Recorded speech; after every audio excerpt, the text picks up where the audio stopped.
They say revenge is a dish best served cold. They never tell you that sometimes you're the one chained up in the freezer first. The cold iron chain bit into the skin of my neck. Every slight movement sent a searing pain across my skin as rusted metal scraped against it.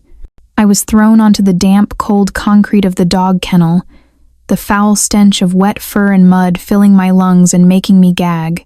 My body trembled, not from the chill of the autumn rain lashing against the bars, but from the absolute cruelty of the man I called my husband.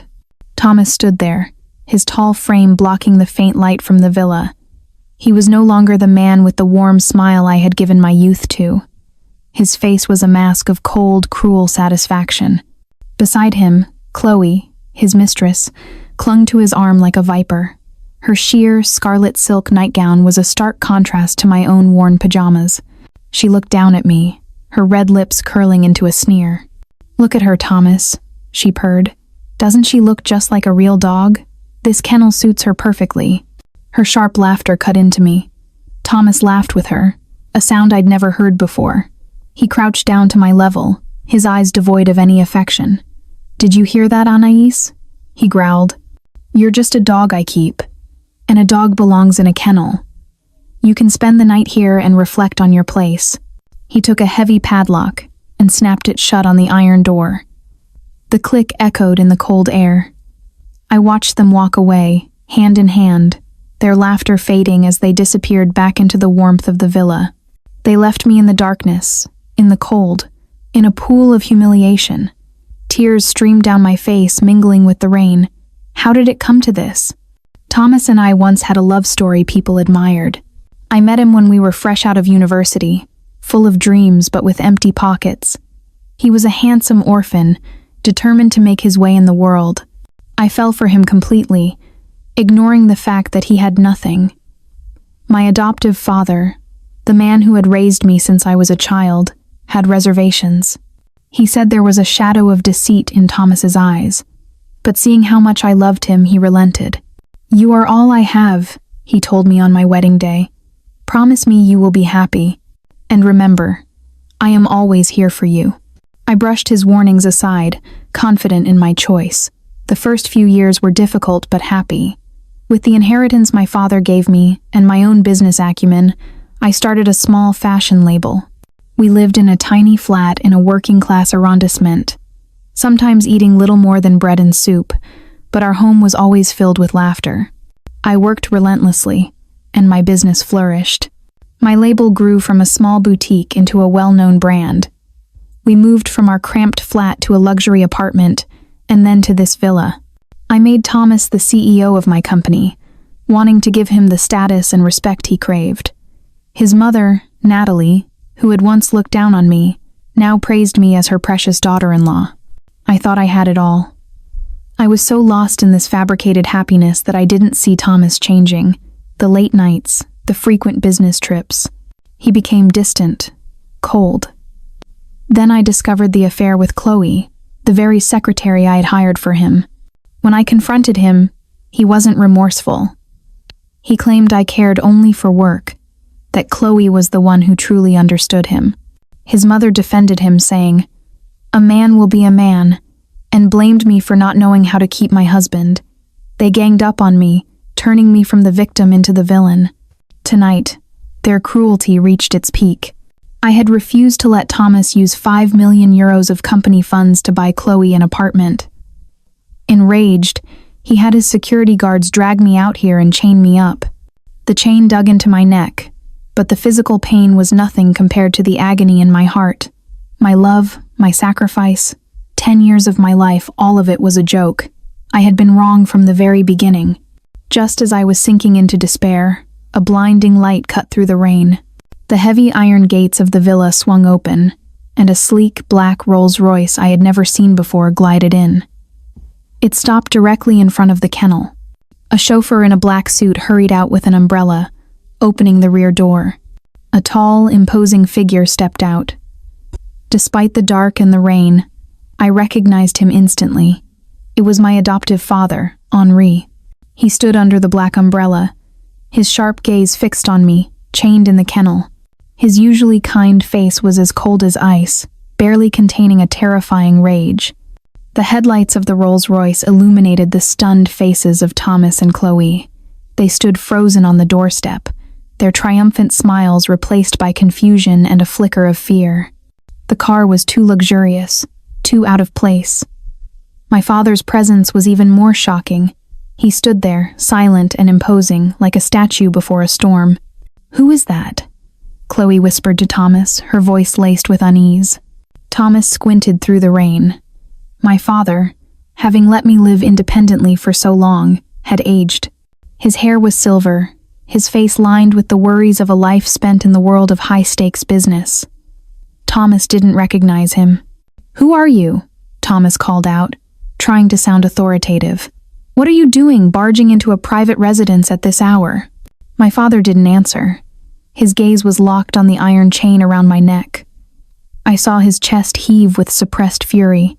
Slowly, he turned his ice-cold eyes to Thomas. "You asked who I am?" His voice was low and hard. "You are not worthy of knowing who I am. All you need to know is that you are about to pay for what you have done." "Watch your mouth, old man," Chloe interjected. "This is Thomas's house. He's just teaching his wife a lesson.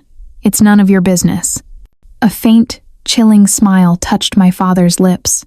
He pulled out a phone, dialed a number, and put it to his ear. "Maître Blanc? Henri Chevalier here. Yes. I want you to immediately cancel the capital injection contract for the Le Soleil development project with Dubois Enterprises. Its CEO, a young man named Thomas Dubois. He is not worthy." His words hit Thomas like a thunderbolt. Le Soleil was his company's make-or-break project. He had spent half a year networking and begging to secure funding from a mysterious investment fund. A fund that was, I now understood, one of my father's subsidiaries. Thomas's face went from pale to ghostly white. You are Chairman Chevalier," he stammered, his legs trembling. My father hung up the phone and looked down at Thomas as if he were an insect. "Now do you know who I am?" Thomas completely fell apart. He couldn't believe that the poor adoptive father I'd told him about was the legendary chairman, the titan of industry he had always dreamed of meeting. He scrambled forward and dropped to his knees on the wet ground. "Chairman, I am so sorry. I didn't know Anais was your daughter. I was wrong, please, forgive me." My father ignored him and signaled to his chauffeur, who promptly produced a set of keys and unlocked the chain around my neck. The moment I was free, my body went limp, and I collapsed. My father rushed to my side, taking off his expensive suit jacket and wrapping it around my trembling body. The warmth and his familiar, reassuring scent made me break down into sobs. "Papa," I choked out. He held me close. "It's all right now. I'm here. No one can hurt you anymore." He helped me to my feet, his eyes filled with infinite sorrow. He turned back to the pathetic, kneeling figure of Thomas. "Remember what my daughter looks like tonight," he said, his voice a blade of ice. "Because starting tomorrow, for every tear she shed, for every scratch on her body, you and your entire family will pay 100-fold. Then, without a backward glance, he led me to the Rolls-Royce. The door closed, shutting out the cruel, filthy world outside. As the car drove away, I saw Thomas and Chloe, two stunned figures shrinking in the rain, disappearing from my life. The nightmare was over. But who was my father, really? And why had he kept such a massive secret from me? Inside the silent, smooth comfort of the Rolls-Royce, I huddled under my father's jacket. He said nothing, simply handing me a soft silk handkerchief to dry my tears. The silence was a balm, giving me space to process the horror. I finally looked at him properly. It was the same kind face I had known my whole life, but now I saw an aura of power and authority I had never recognized before. "Papa," I whispered, my voice hoarse. "Why?" He sighed, his gaze distant. "Because human greed is a bottomless pit, Anais. Especially when predators think their prey is weak and alone." He looked at me, his eyes full of a complex sorrow. "And because I was wrong. I was too arrogant, thinking a small test could reveal a man's true character." "A test?" I asked, confused. "Have you ever wondered about me?" he asked gently. Why a retired single teacher would adopt an orphan girl, give her an education, but let her live a simple life, never knowing what true wealth was. It was the biggest question of my life. I knew he'd adopted me from an orphanage when I was 5. I believed his story for 20 years. Papa, I am sorry for hiding this from you, he said, taking my hand. My name is Henri Chevalier, and I am not a retired teacher. I am the chairman of the Chevalier Group. The name echoed in my mind, a giant in real estate and luxury hospitality, a name I only heard on financial news. My simple, kind father was that mysterious tycoon? My world turned upside down. I once had a happy family, he continued, his voice heavy with old pain. A wonderful wife and a son. They were killed in a car accident while I was away on business. I threw myself into work to forget the pain. Then one day, I visited the orphanage where your biological mother used to volunteer. I saw you, a small, skinny girl with bright, determined eyes. You reminded me of my son. I decided to adopt you, to raise you as my own. But why hide it all? I asked, my voice trembling. Because I was afraid, he sighed. I was afraid wealth would corrupt you. I wanted you to grow up normal, to understand the value of hard work, and to know love that wasn't based on material things. Then you brought Thomas home. From the moment I met him, I felt something was wrong. His smile, his eyes, they were too calculated. But you loved him so dearly, and I didn't want to break your heart. So I made a gamble. I let you marry him, gave you some seed money to start your business, and stepped back to watch from the shadows. So, for the past 10 years? Yes, for 10 years I've known every move you made, every step he took. I saw you build your company, and I was so proud.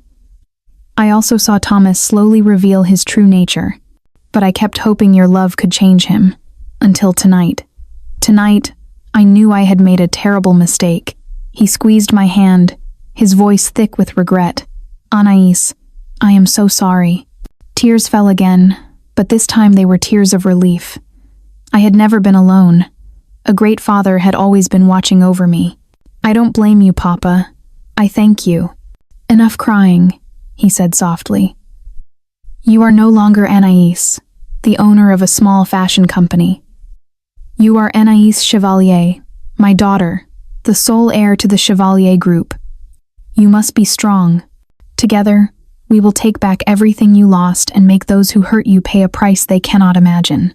The car turned onto a private road leading to a magnificent estate overlooking the Seine. This was my real home. A new chapter of my life, one I had never dared to dream of, had begun. The next morning, I awoke in a bedroom fit for a queen. A team of stylists was waiting. They transformed me. When I looked in the mirror, dressed in an elegant white power suit, I barely recognized myself. I was the same woman, but now I radiated a confidence and sharpness I never knew I possessed. I walked into the boardroom, where my father and a dozen men in dark suits, the sharpest minds of the Chevalier Group, were waiting. They all rose and bowed their heads. My father smiled, pulling out the chair next to his, the vice president's chair. Let's begin, he said. The head of legal, Maître Blanc, began the presentation. Chairman, Mademoiselle, we've worked through the night. Thomas Dubois' company, Dubois Enterprises, is essentially a hollow shell, propped up by two sources. First, for the past 2 years, he has systematically embezzled no less than 20 million euros from your fashion company through fake contracts and inflated expenses. The number stung. His success was built on my sweat and tears. Second, its main lifeline is the Le Soleil development project. As we know, the chairman ordered the cancellation of that funding last night. Within 24 hours, Dubois Enterprises will be officially bankrupt. That's too lenient, my father said coldly. I don't just want him bankrupt. I want him ruined, and I want him to face the law. Of course, Chairman, the lawyer replied. That is the next step. We will gather all evidence of his embezzlement and fraud. He could face 15 to 20 years in prison. My father turned to me. Anais, what do you think? Do you want to show him any mercy? I looked at the complex diagrams on the screen, at the tens of millions he had stolen from me. I remembered the kennel, the sneering faces of him and Chloe. Any pity I might have had was gone. "No, Papa," I said, my voice firm. "He must pay for what he has done." My father nodded, a look of pride in his eyes. "Very well. Proceed immediately. I want results as soon as possible." He then turned to another man, the head of security. "Hervé, I want 24/7 surveillance on the entire Dubois family, Thomas, his mistress, and his mother. I want to know every move they make. Don't let them hide any assets or escape." The meeting ended. The colossal machine of the Chevalier Group had been set in motion. A cold, methodical, and flawless plan for revenge was underway. I was no longer a passive victim. I was now a key player in this war. As predicted, upon receiving the news about the Le Soleil contract, Thomas fell apart. Maître Blanc showed me surveillance footage of him in his office, screaming, destroying furniture, a caged animal. His creditors, who once believed in his bright future, began swarming his office demanding their money. Meanwhile, our security team uncovered something else. The night of my rescue, Thomas hadn't stayed at the villa. He had driven to an apartment in the 16th arrondissement and stayed there until morning. The owner of that apartment was none other than Chloe. The records showed it was purchased 6 months ago with a one-time cash payment, an amount that matched an irregular project consultation fee Thomas had approved from my company's funds. He hadn't just cheated on me. He had used my own money to buy a home for his mistress. That afternoon, my father presented me with a file. "This is a list of all the creditors for Dubois Enterprises. I've had our people buy out all of his debts." "Why did you do that?" I asked, surprised. He smiled slyly. "Because now, we are his biggest creditor. His fate is in our hands. But I won't be the one to act. I'm giving you the chance to deliver the final blow yourself. The daughter of Henri Chevalier must learn to fight her own battles." He had handed me a sharpened sword. The question was how I would use it. The next morning, I presented my plan to my father. "Papa, I don't want to crush his company immediately. I want to play a game with him. My idea was to create a shell corporation, Vantage Holdings, to act as a mysterious angel investor. We would approach Thomas and offer to buy his failing company for a pittance just enough for him to pay his debts and save a little face. The contract, of course, would be filled with clauses that a desperate man like him wouldn't notice. Once we owned the company, we would clean it up, recover the embezzled funds, and then I would reveal myself as the new owner. I want him to see the empire he built with his lies fall into the hands of the wife he threw away," I explained. "I want him to feel what it's like to have everything taken from him." My father listened, his eyes gleaming with pride. "Excellent. You have truly grown up. Do it your way." The plan worked perfectly. Desperate, Thomas jumped at the offer from Vantage Holdings without a second thought. On the day of the signing, I watched via a live camera feed as he signed away his company. His face was a mixture of relief and bitter defeat. He had no idea he had just sold his soul to the devil. Immediately after the deal was closed, our team took over his company and fired him. He left the building he once ruled with a stunned expression, thinking he still had a little money and Chloe's apartment to start over. He was wrong. My first economic strike was a complete success. But this was only the beginning. Thomas spiraled. He became a recluse, drinking day and night in the apartment he had bought for Chloe with my money. Our surveillance reported constant vicious arguments between them. Without his money and power, Chloe no longer bothered to hide her contempt, calling him a useless failure. Their materialistic love was cracking. Meanwhile, after a few days of silence, Thomas's mother, Natalie, realized she could no longer rely on her son. She decided to act. Her target was not me, but my father. One morning, our butler, Jean-Pierre, announced that Natalie Dubois was at the gate, weeping and demanding to see the chairman. "Let her in," my father said calmly. "I want to see what game she's playing." The moment she saw my father, she fell to her knees, crying hysterically. "Oh, Monsieur Chevalier, please save my family. My Thomas was foolish. He made a mistake. His company is gone. He's devastated. Please, have mercy. Give him another chance." My father watched her performance in cold silence. "Are you finished crying?" he asked, his voice flat. "If so, stand up and speak properly." The Chevaliers do not hold conversations with people on their knees. Stung, Natalie scrambled into a chair. "I know my son was wrong," she sniffled, "but he and Anais were once husband and wife. Can you help him get his company back? Your family would be forever grateful." "Help him?" my father scoffed. "Why should I help the man who chained my daughter in a dog kennel? The man who cheated on her for years?" Natalie's face hardened. The pitiful act wasn't working. She switched tactics. "Well, you must also consider that if your daughter hadn't hidden her identity and deceived my family first, none of this would have happened. My son felt betrayed." "Deceived?" My father raised an eyebrow. "My daughter lived a normal life and loved a normal man. Is that deception? Or is it that in your eyes only money and status are real, and genuine love is a fraud?" Cornered, Natalie played her final card. A threat. "Monsieur Chevalier, this is a family matter. If you push us too far, we have nothing left to lose. When this story gets out, it won't just be my family's reputation on the line. The name of the Chevalier Group, and your precious daughter, will be dragged through the mud." My father burst out laughing, a sound full of contempt. "Are you threatening me? Do you have any idea who I am? Do you think your pathetic little threats can scare me?" He stood up, towering over her. "Listen to me carefully. Your son will pay for his crimes. And if you dare to pull any other dirty tricks, I cannot guarantee you will live out your old age peacefully. Now, get out of my house." Terrified, Natalie fled the mansion. After her failed attempt to intimidate my father, Natalie unleashed her weapon of choice, public opinion. She launched a masterful smear campaign, not in the tabloids, but through more reputable media channels. She presented herself as a poor, heartbroken mother, a victim of the cruel upper class. She spun a twisted version of my story with Thomas. In her telling, he was a brilliant, self-made man who had married a poor orphan girl. Together, they built a life, only for me to abandon him and cruelly destroy his family the moment I was welcomed back into my own wealthy one. "She was my daughter-in-law. I treated her like my own child," she sobbed to the cameras. "And now, just because she has money, she treats us like this. Is there no justice for the poor?" The story was powerful and effective. Public sentiment turned against me.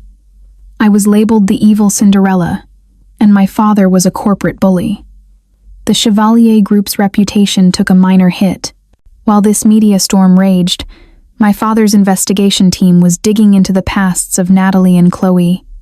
What they found was horrifying. "Mademoiselle, we've discovered something shocking," Hervé, the head of security, told me over the phone. "Thomas is not Natalie's only child. Before she married Thomas's father, she had another husband and a daughter. Both of them mysteriously disappeared. She told everyone they had left the country." My heart pounded. "And Chloe?" "That's the key," Hervé said, his voice low. "Chloe's real name isn't Chloe Moreau. Her birth certificate says her name is Elodie Martin, and her father was Natalie's first husband." I was speechless. Thomas and Chloe were not just lovers, they were half-siblings. Their disgusting, incestuous relationship had been a carefully guarded secret. "It seems Natalie orchestrated the entire affair," Hervé continued. "Chloe's appearance at your company, her seduction of Thomas. It was all part of a plan. But the discoveries didn't end there. My father, having a terrible premonition, had ordered his team to re-examine the case of my biological father's death years ago. The official report said he died in a factory explosion caused by a gas leak, but a retired factory worker told a different story. On the night of the fire, he had seen a woman lurking near the warehouse where the explosion originated, a woman who looked exactly like Natalie Dubois. His testimony at the time had been dismissed because Natalie had a solid alibi, an alibi provided by her then-boyfriend, the man who would become Thomas's father. "Your father was a chief engineer," my father explained, his voice grim. "He was an honest man. He had discovered a ring stealing materials from the factory, costing them millions. He was about to go to the police with the evidence. The ringleader was Natalie and her future husband. That explosion wasn't an accident, Anais. It was murder. They killed your father to cover their tracks. The horrific truth crashed down on me. My father had been murdered, and I had lived for years, married to the son of his killer. The media storm created by Natalie grew fiercer. They were now inventing lies about our business practices. While public opinion painted Thomas as a tragic victim, we were being vilified.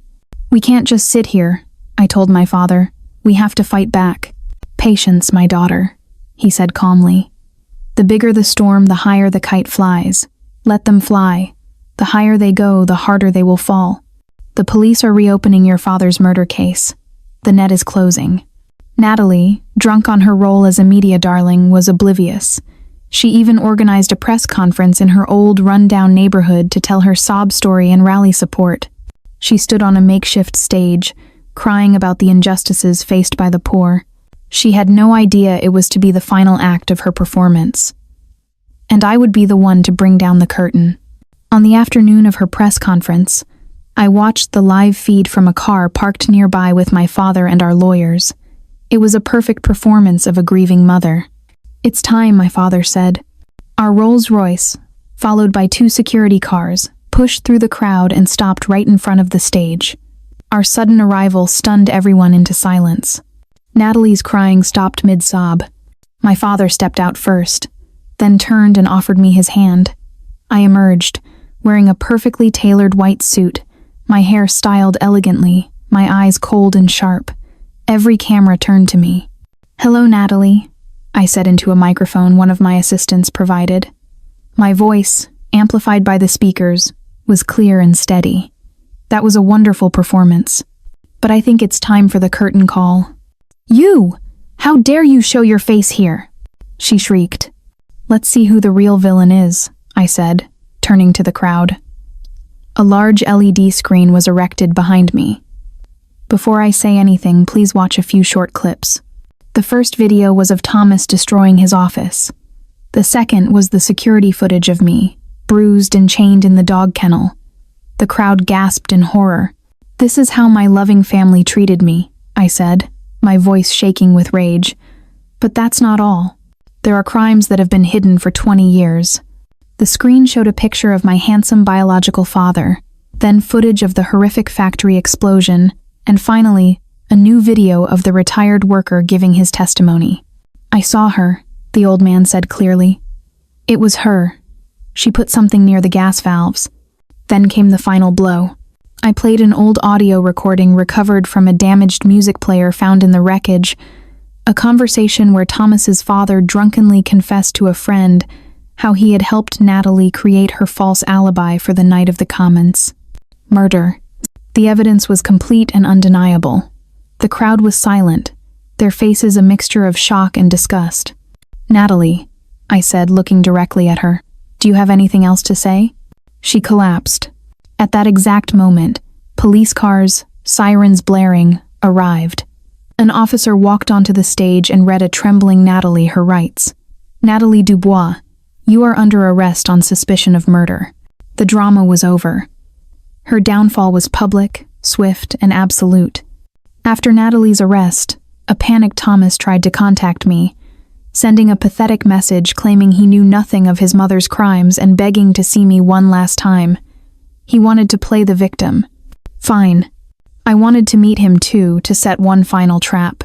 I agreed to meet him at the small cafe where we'd had our first date. The cafe was ours for the night. Every employee was one of our security staff, and cameras and microphones were hidden everywhere. I arrived looking tired and vulnerable. He was waiting, looking haggard. "Anais," he began with some rehearsed apology, but I cut him off.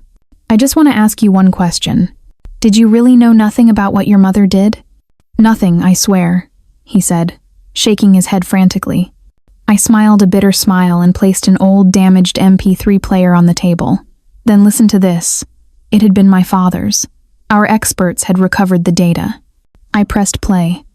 First, my father's voice, from a recording he'd made. "Natalie and her husband are stealing millions. I have the proof. I'm going to the police next week." Then, a second recording, this one of a teenage Thomas talking to his mother. "Maman, I heard Monsieur Chevalier. He said he's going to the police about you. You have to do something. Be quiet." Natalie's voice snapped back. "This is adult business. You know nothing. Leave it to me." Thomas froze. The recording was undeniable proof that he had known about his mother's crimes and had been complicit in his silence for 20 years. "Now," I said, looking into his eyes, "what do you have to say?" His face was ashen. He couldn't speak. My trap had sprung. He buried his head in his hands, his body shaking. I stood up. "Our business is finished. We'll speak again in court."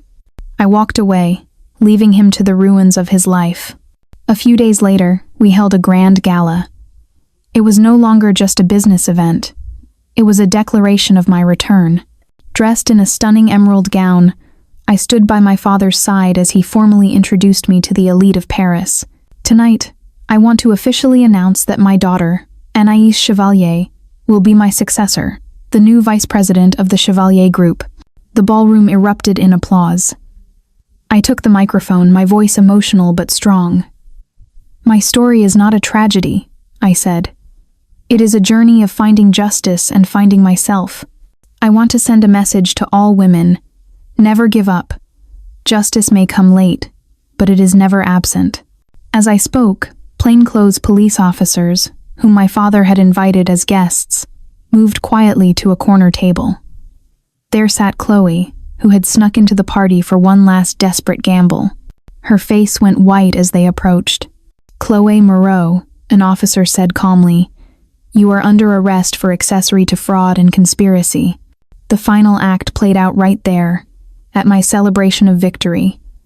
The downfall of my enemies was complete, public, and absolute. The trial was a national sensation.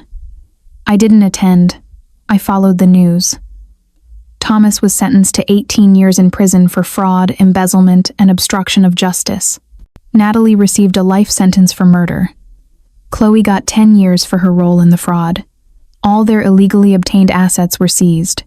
Justice was served. A dark chapter of my life was finally closed. And then, one day in the prison visiting room, I faced Natalie one last time. She was a frail old woman now, her spirit broken. She had requested the meeting, claiming to have one final secret to reveal about my biological mother's death. "Do you know why I always hated you?" she rasped. "Because you look just like her. Your mother, Elise. We were best friends once. We both loved the same man, your father, but he chose her, not me." She confessed that, blinded by jealousy, she had run my mother down with a motorbike a few days before the factory explosion. The accident caused my mother to miscarry, and her health, both physical and mental, deteriorated rapidly. She died from illness not long after, a death indirectly caused by Natalie's violent jealousy. "When your son brought you home all those years later," she whimpered, "the fear and jealousy came back. I was afraid you would find out, so I was cruel to you. I wanted to push you away." I left the prison feeling not hatred or pity, but a profound sadness for a life wasted on envy. The final secret was out. I was truly free. 5 years passed. Under my leadership, the Chevalier Group soared. My foundation, the Anaïs Hope Foundation, helped thousands of women escape domestic abuse. I traveled the world, but my heart remained guarded. Then, on a charity trip to build a school in a remote village, I met him. His name was Julian, a volunteer architect. He had a kind smile and warm eyes. He didn't know who I was. We worked side by side for a week. In him, I saw a genuine kindness and a simple soul that was a world away from the life I knew. Our love grew slowly, through late-night calls and shared dreams. He wasn't intimidated by my wealth or status. He loved me for who I was, scars and all. He proposed a year later, not with diamonds, but with a simple wooden ring he had carved himself, surrounded by the joyful laughter of orphaned children at a home he had designed. We were married at the school where we first met. My father, his eyes misty, gave my hand to Julian. "Take care of my daughter," he whispered. "The best revenge is not to inflict pain, but to live a life so happy and full that your enemies can never touch it. A few years later, our family was complete with the birth of our son. My father adored his grandson, his days of corporate battles replaced by building block towers and reading fairy tales. One afternoon, as we were all in the garden, our butler announced a visitor. It was Thomas. He had been released early for good behavior. He looked older, worn down by time and regret. He stood at a distance. "I didn't come here to ask for anything," he said, his voice hoarse. "I just wanted to apologize. To your face. I was wrong. Seeing you happy now, I'm glad. Live a good life now," was all I said. "The past is over." A single tear rolled down his cheek. "Thank you," he whispered, and then he turned and walked away, a lonely figure disappearing down the long drive. Julian came to my side and took my hand. "Are you okay?" I smiled at him, a genuine, peaceful smile. "I'm more than okay." The ghosts of the past were finally gone. I looked at my father holding my son, at my warm, loving husband beside me, and listened to the sound of laughter in my garden. The dawn doesn't just come after the night, it comes after the most violent storms. And my dawn was not only brilliant, it was profoundly peaceful. 92, 0 seconds.